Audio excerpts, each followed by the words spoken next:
They told you the gods of Ghana were forgotten, abandoned in the shadow of modernity, washed away by time, buried beneath concrete cities and imported scriptures. But what they didn't tell you is that these gods never left. They are in the rivers that still refuse to be poisoned.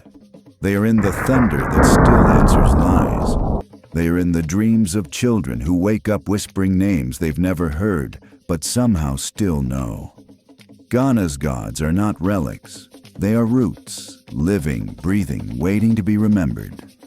Long before colonial maps carved Africa into pieces, before foreign prophets renamed the sacred, Ghanaian spirituality was already alive, not just as belief, but as law, balance, and breath. Nyame, the creator, was already above the sky, silent and supreme.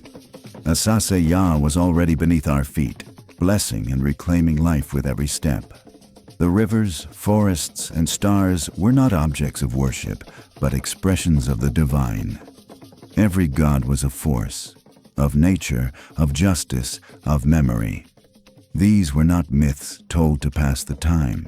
They were living systems guiding the community in how to live, love, harvest, rule, and die. So why have you never been taught the full story? Why are these gods missing from the books, the classrooms, the documentaries? Why are their names whispered rather than spoken aloud? The answer is as old as conquest. Colonialism did not just steal land. It tried to silence memory. The gods of Ghana were labeled as superstition, their shrines desecrated, their priesthoods outlawed. But even fire cannot burn the sacred. Even silence cannot erase a god whose name is written in the wind. This story is not just about gods. It's about who we were and who we could be again.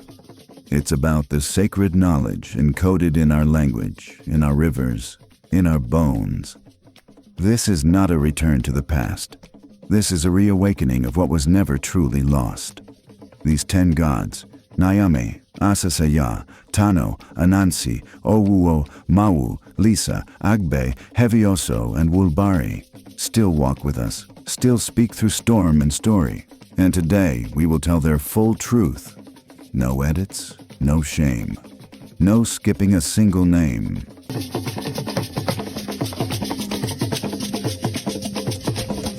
Nyame is not a god of thunder or fire. He does not descend in fury or walk among mortals. Nyame is the sky itself, vast, all-seeing, eternal. To the Akan people of Ghana, Nyame is not just a god. He is the source, the architect of the universe, the origin of breath, sun, rain, and rhythm. His name means he who knows and sees everything. He does not speak often because he doesn't need to. His presence is everywhere. His silence is full of answers. In the beginning there was Nyame, and there was the earth. The stories say they once lived close, so close that people could touch the sky with a broom. But as humans grew reckless, striking the heavens with their cooking sticks, disturbing the balance with careless hands, Nyame withdrew. He lifted himself beyond reach, taking the heavens with him, leaving behind only his presence, his laws, and his agents. The Abazum, the lesser spirits who manage the world under his command. It wasn't exile, it was protection, for the sky must remain sacred. Nyame created everything, but he does not micromanage. He governs from silence, from height, through divine delegation. Through spirits of rivers, forests, fertility, war, and wisdom. Nyame moves without stepping. He is the source of justice, but rarely the judge himself. When the Akan people need rain, they petition the gods of water. When they need healing, they go to the gods of health. But above all of them, above all prayers and rituals, there is Nyame. Watching, waiting, weighing. What's powerful is that Nyame is not gendered in the way Western religions often define God. He is not simply he. He is force, mind, breath. Some call him Nyankopon, the Great One, others Onyame. His identity is wide enough to hold all creation. He doesn't need temples. The sky is his cathedral, the sun, his eye, the stars, his altar candles.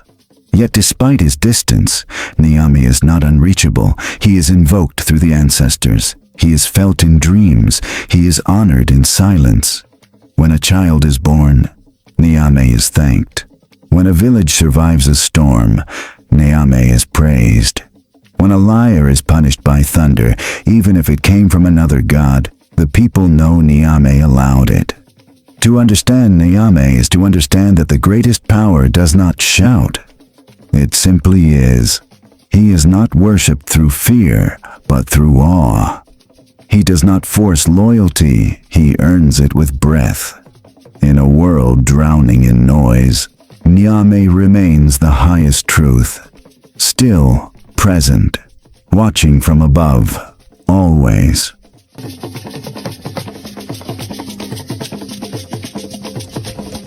Asase Ya is not just the goddess of the earth. She is the earth. To the Akan people, she is not a spirit that rules over the land. She is the land itself. Every handful of soil carries her breath. Every tree that rises from the ground does so with her blessing. She is mother, womb, field, and grave. When people plant, they whisper her name. When they die, they return to her. She gives and she takes, not in cruelty, but in balance. She is the cycle, the law of return. And above all, she is sacred. She is also known as Asase Afua, and her essence shifts depending on how she is remembered. As Asase Ya, she is the older, more serious aspect, the judge, the guardian of truth and death. As Asase Afua, she is youth, fertility, and beauty, the dance of green fields after rainfall, the joy of harvest. But no matter the name, she is always mother, and she is always watching. There is one rule every Akan child learns. Never plow the land on Thursday. That day belongs to Asase Ya. It is her time to rest. To violate that is not just bad luck, it is a spiritual offense. Crops wither, misfortune follows. This is not superstition, it is respect. The earth is not property, it is presence. It remembers. Asase Ya governs fertility, not just of the land, but of the body. Women pray to her for healthy births. Midwives call on her during labor. Farmers pour libations to her before sowing seeds. Her name is spoken in joy and in grief. When a body is returned to the ground, it is said to go back to Asase Ya. She receives all, the innocent and the guilty, the warrior and the child. Her judgment is final, and her silence is absolute. But she is not cold. She is nurturing. She is warmth in winter, shade in heat, the rhythm and the heartbeat of all who live close to the land. In a world where concrete has silenced soil, she still speaks. In floods, in droughts, in the stubborn resilience of wild plants that grow where nothing should. She is patient, but not passive. She is powerful, but not boastful. To honor Asase Ya is to live in rhythm with the earth, to know when to plant and when to rest, to remember that everything you take must be returned, that the land does not belong to us. We belong to the land, and she is still here, beneath your feet, within your breath, around your harvest, watching.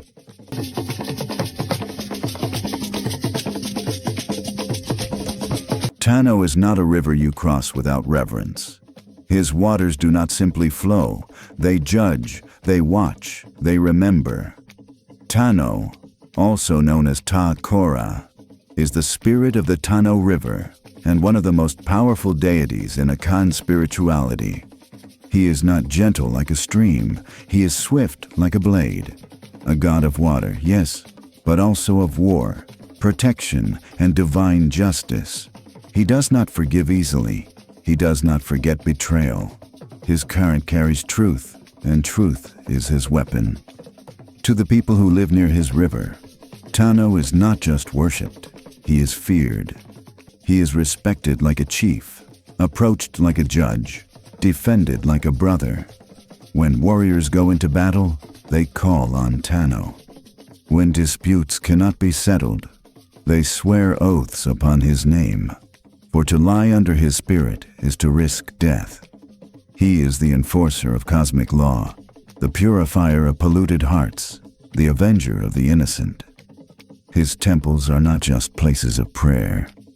They are courts, sacred grounds where justice is not just hoped for, but demanded. Myths say Tano once battled his own brother Bia, another river deity. Bia preferred diplomacy, stillness, patience. But Tano was born in fire. He took the path of thunder. Their quarrel split the earth, and their rivers flowed in different directions, one to peace, the other to power. But neither was evil. They were balance, two paths of justice, two strategies of spirit. And it was Tano who carried the flame of divine authority. His victories became legend, his name a warning and a blessing. Tano is not a god you manipulate. His rituals are precise. His days are sacred.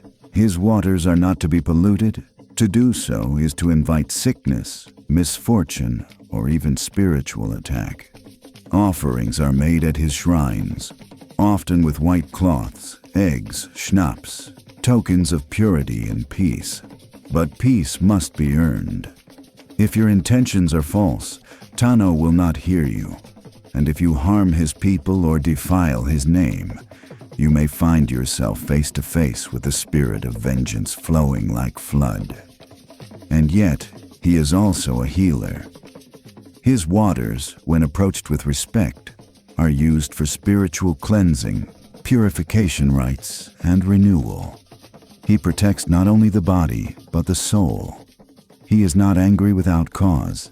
He does not rage without reason. He defends what is sacred. He punishes what is wicked. And he does it without apology. To know Tano is to understand that even water can be fire, that even calm rivers carry thunder beneath the surface, that justice may wear the face of a storm, and that storm may save you.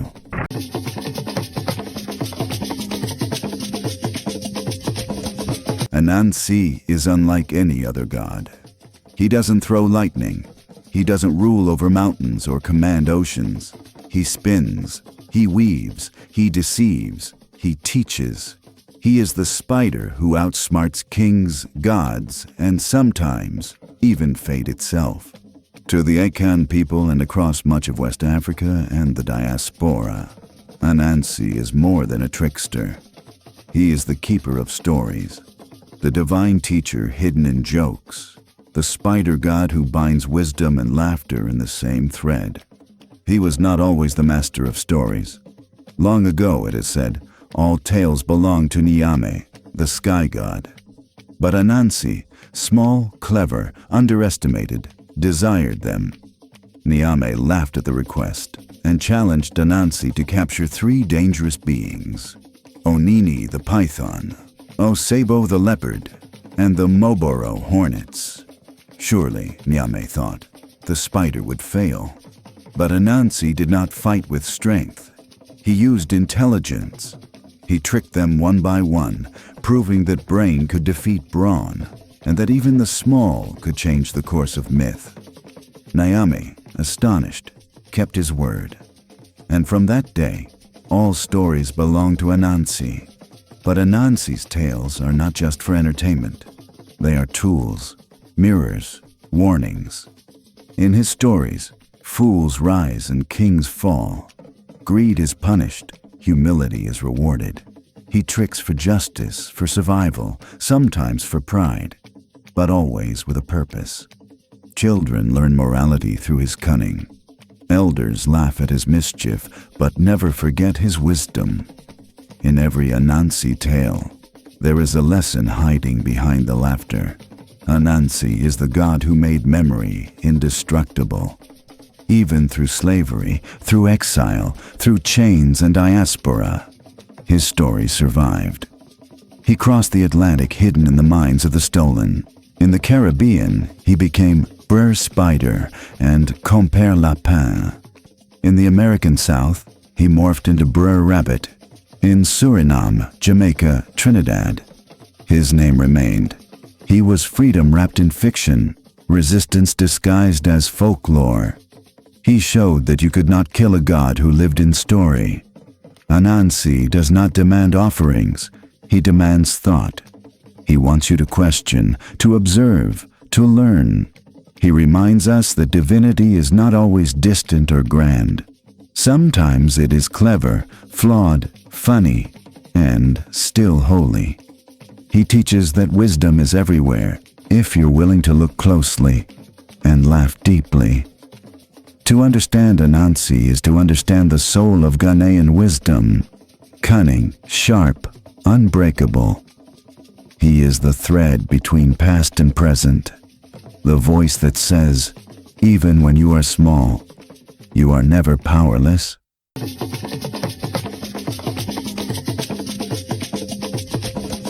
Owo does not need temples. He does not demand praise or libation. He does not arrive with drums or thunder. He comes when it is time.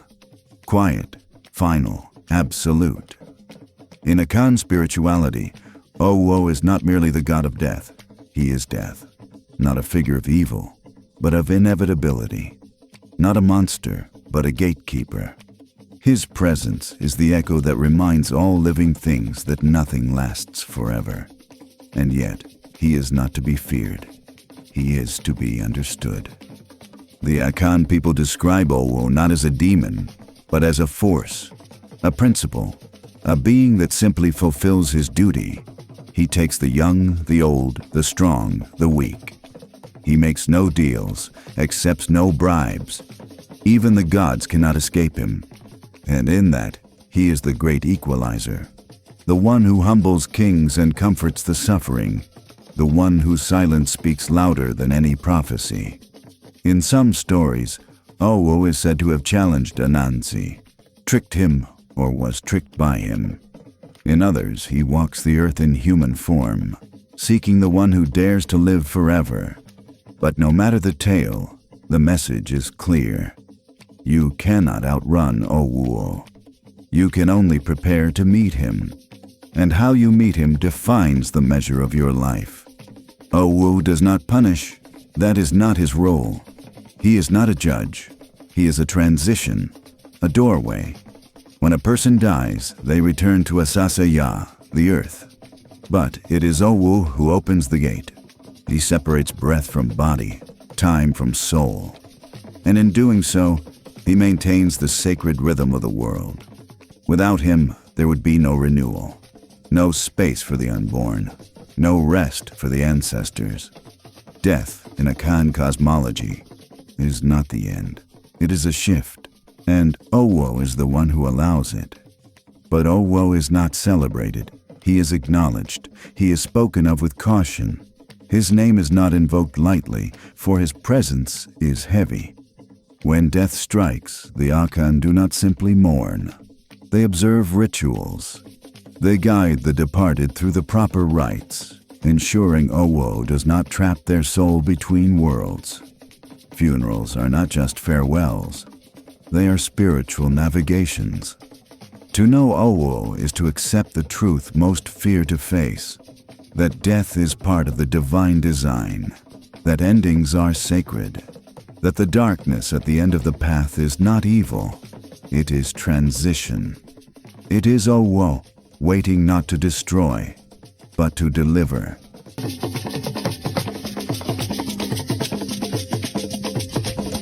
Mawu and Lisa are not just gods, they are balance itself. In the spiritual cosmology of the Yu and Fan peoples, these divine twins rule the universe in tandem, not as rivals, but as reflections. Mawu, the moon, is the gentle breath of creation, the cool night of peace, the feminine principle of wisdom and rest. Lisa, the sun, is the fire of action, the heat of movement, the masculine principle of strength and labor. Together, they do not compete, they complete. They are the divine duality that keeps the cosmos in perfect rhythm. When the world was new, it was Mawu who shaped it with calm hands. Her breath brought life. Her wisdom gave form to chaos. But Mawu did not work alone. Her twin, Lisa, infused the world with energy, sunlight, force, vitality. They are day and night, not in opposition, but in eternal partnership. In some myths, they are seen as one being with two faces. In others, they are siblings, but always they are equal. Always they remind us that divinity is not one-sided. Mawu governs the mysteries. She is the one who sees what is hidden, who soothes what is broken, who teaches in silence. Her power is not loud, but it is deep. Women who seek healing, balance, fertility, or wisdom often call on her. Her moon governs cycles of the body, of time, of life. She is revered not for dominance, but for grace. Her children are those who listen. Lisa is fire, the sun that rises each day without fail. He is justice, courage, clarity, and light. His power is consistent, masculine, driving. Men seeking strength, clarity, or success often call upon him. But Lisa is not brutal. His light reveals truth. His fire burns away illusion. He is protector and purifier. Together, Mawu and Lisa form the spiritual law of duality, that nothing is complete without its counterpart. That wisdom must be paired with action. That strength must be softened with compassion. That night and day are both divine. In a world obsessed with dominance, they teach cooperation. In a world divided by gender, they teach unity. In a world full of noise, they teach the music of harmony. To honor Mawu and Lisa is to walk in balance, to speak when needed, and to listen when silence is sacred. To act with courage, but also with care. They are not just gods in the sky. They are the sacred code written into every breath we take, every sunrise we witness, every moon that watches us in sleep. They are the law of two, and through them, the world holds its shape.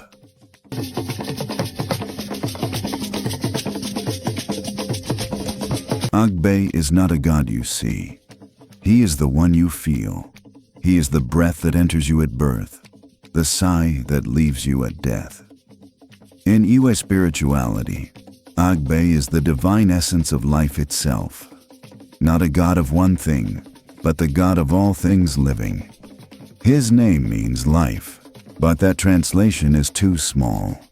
Agbe is not just life as existence. He is the force that animates, the energy that flows from Mawu and Lisa and passes through every creature, every tree, every soul. You don't pray to Agbe the way you pray to a warrior or storm god. You don't shout for him, you breathe him in. His presence is constant, subtle, deep. It is in the pause before the cry of a newborn. It is in the wind that whispers through the forest. It is in the moment you almost die, but don't. Agbe is not worshipped with blood or flame. He is honored with presence, with awareness of the miracle that you are still breathing.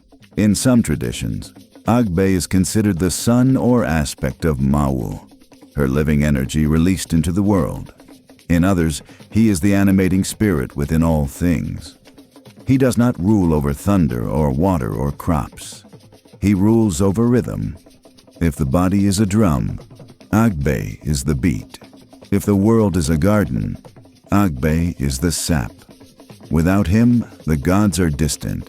With him, they move in every breath. When someone falls ill, especially when the sickness affects breath, life, or energy, it is said that Agbe's presence is weak. Priests and healers perform rituals to restore the balance, not by fighting the sickness, but by inviting Agbe back into the body. Life is not just about biology.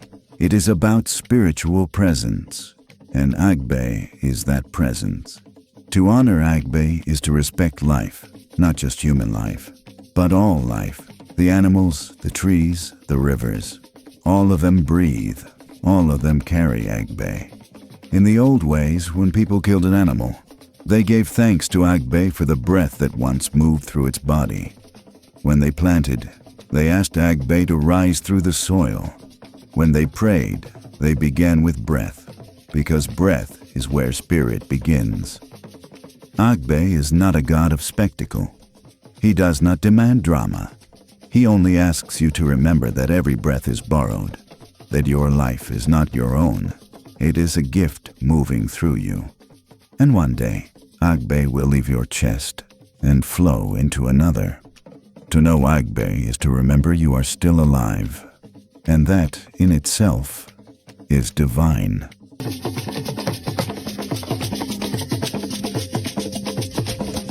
Hevioso is not a god who whispers. He arrives in thunder. He strikes with lightning. He speaks through the sky, and when he speaks, the world listens. In the Vodun tradition of the Yu and Fon peoples, Hevioso is the god of thunder, lightning, and divine retribution. He is not simply a weather spirit. He is a judge, a warrior, a force of moral clarity. His thunder is not chaos, it is consequence. Hevioso does not strike without reason. His fire falls when oaths are broken, when innocence is defiled, when lies go unpunished. He is the god who watches when humans believe no one is looking. His eyes are the clouds. His voice is the sky cracking open. His justice is immediate, and his memory is long. If a community is in moral decay, and no human court can cleanse it, Hevioso will. In times past, people swore oaths before Hevioso, and to lie under his name was to risk death. His shrines were not just places of prayer. They were courts, sacred ground where truth was tested. If two parties brought a dispute to Hevioso, they were warned. Speak only the truth, or face thunder not just in the sky, but in your life. The people understood. Hevioso did not miss. He is often visualized with an axe or a double-headed thunderbolt. His followers, the Heviosi, serve not just as priests, but as protectors of divine law. During sacred ceremonies, you can hear the beating of drums, see lightning carved into cloth, smell the fire lit in his honor. His energy is masculine, direct, and fierce, but never reckless. Unlike trickster gods who bend the rules, Hevioso is the rule. He is the embodiment of justice when humans fail. He defends the righteous, avenges the wronged, and burns away corruption. He is not cruel, but he is not merciful to the wicked. He does not negotiate, he corrects. To know Hevioso is to respect the sky not just as weather, but as witness. To see lightning not just as light, but as law. His presence reminds us that some things are not to be hidden, some crimes do not go unanswered, and some gods do not sleep. Hevioso is still here, in the flash that splits the sky, in the thunder that shakes the roof, in the fear that follows a lie. He is not a god you call lightly, but a god you thank when justice finally arrives.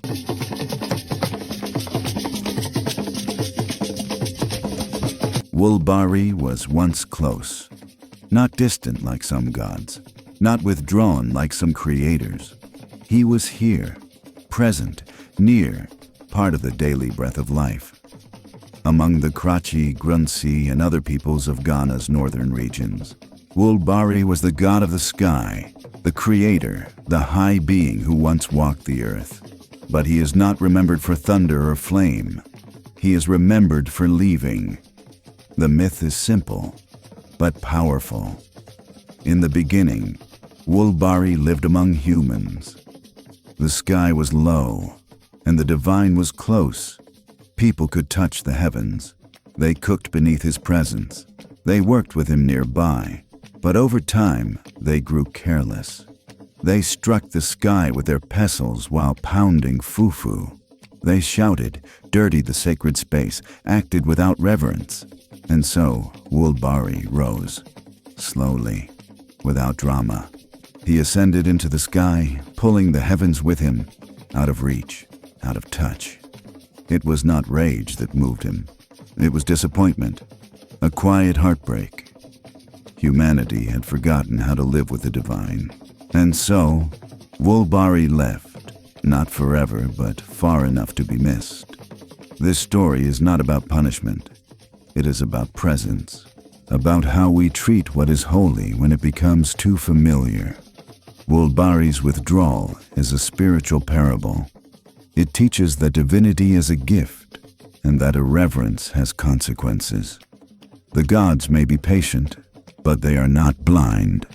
Even in his absence, Wulbari remains the supreme god. He still watches, still governs, still lives above all, but he no longer walks beside us.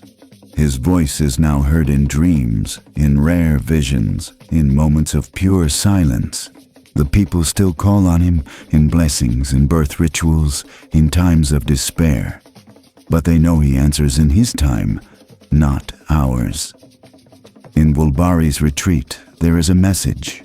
When the sacred is taken for granted, it withdraws. When spirit is treated as routine, it becomes unreachable. But this is not a hopeless tale. It is a mirror, an invitation. Wulbari is not gone. He is waiting for reverence to return, for the noise to quiet, for humanity to remember how to walk gently with the sky again. To know Wulbari is to understand that divine presence is not promised. It must be honored. And when it is, the sky might just lower once more.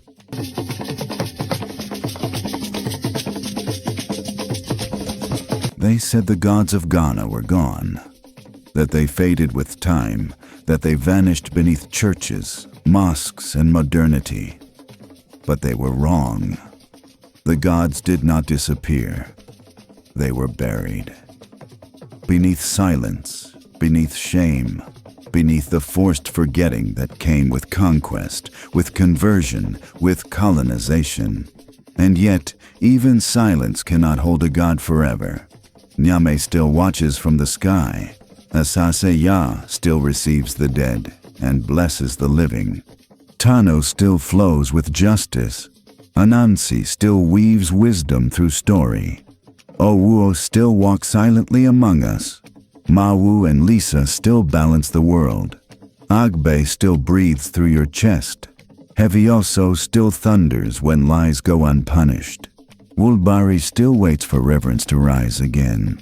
The gods are not myths. They are memories, divine ones. And memory, once awakened, cannot be silenced. This is not just a story about deities. It's a story about identity, about spiritual sovereignty, about a people who once knew the sky was sacred, the river divine, the earth alive. A people who knew that breath was borrowed, that justice had witnesses in the clouds, that stories could carry truth across generations. It's about who we were and who we can be again. Across Ghana and the diaspora, the gods are stirring. In festivals reclaimed, in rituals revived, in children given ancestral names, in storytellers who speak with fire again, in scholars, in healers, in dancers, in those who remember in their bones what the world tried to erase from their minds. You don't have to reject your current faith to honor your roots. This is not about replacing belief. It's about remembering foundation. The gods of Ghana were never enemies of truth.